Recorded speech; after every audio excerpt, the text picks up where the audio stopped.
Hey everybody, good afternoon. I think it's time we get back to information gathering and data examining. You know how we do things around here.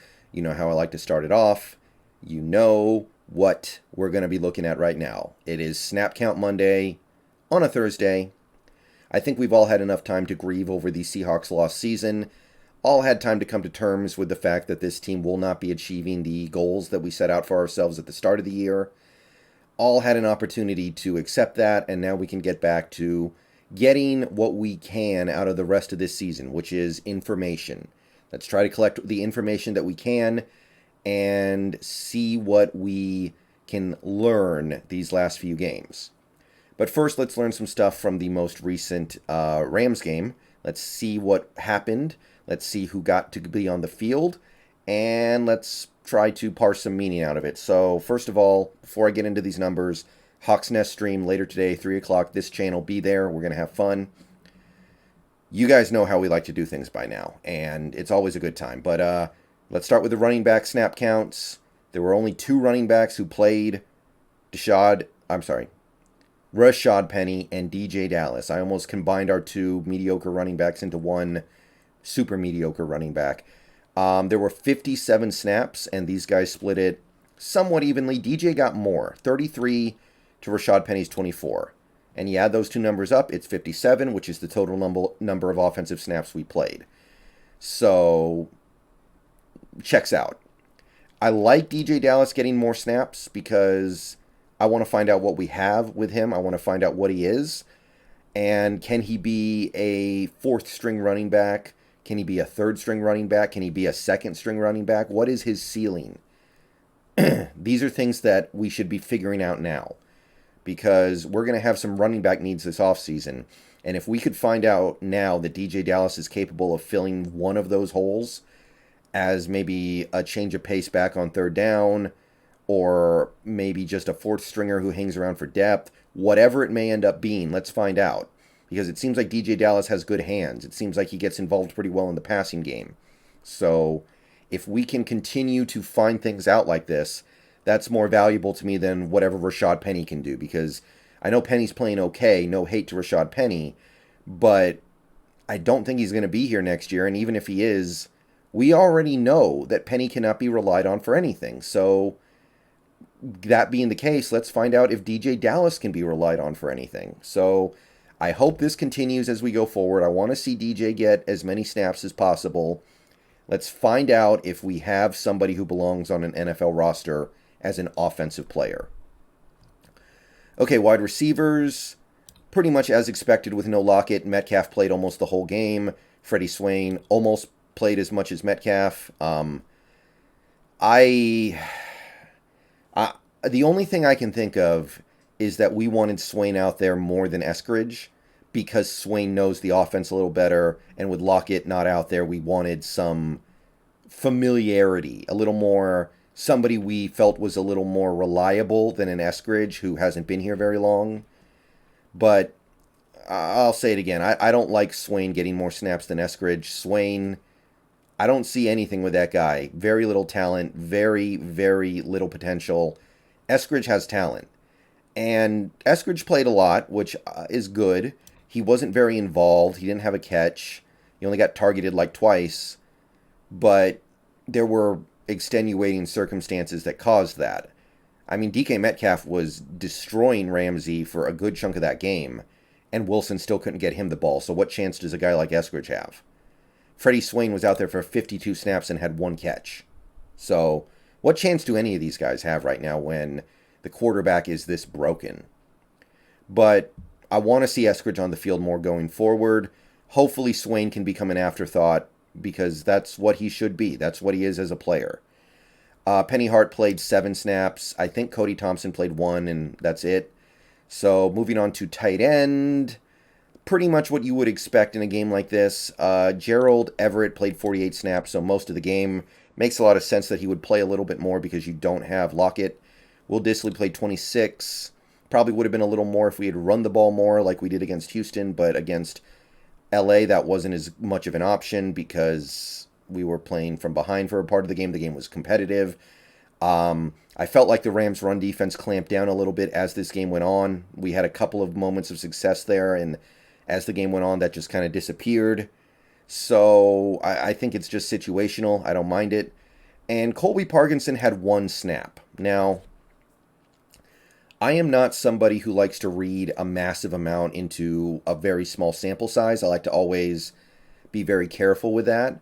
But both of Rashad Penny's long touchdown runs last week came with Parkinson in as a blocker to the side that Parkinson was blocking on. Now, Parkinson is not known for his blocking prowess, I don't think.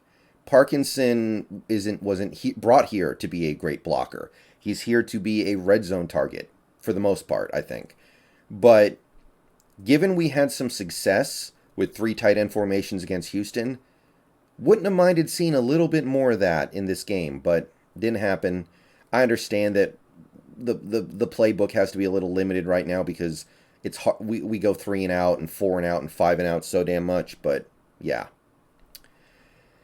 Okay, that brings us to the defense, and we have some interesting stuff here. So, Carlos Dunlap had an amazing game, 3 sacks, and he did it on 21 snaps. So, I don't know what this is. Is this just one fluke game that doesn't really mean anything?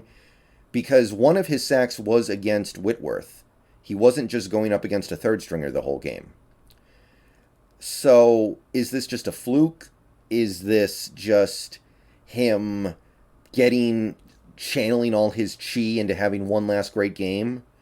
Or have we been misutilizing him the whole year with making him drop back into coverage all the time?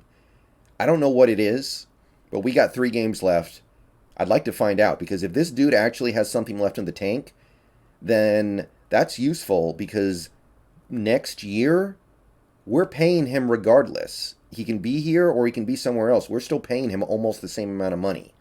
So if he has something left, now's the time to show it so we can at least have the option to bring him back next year and not feel like we're just wasting time.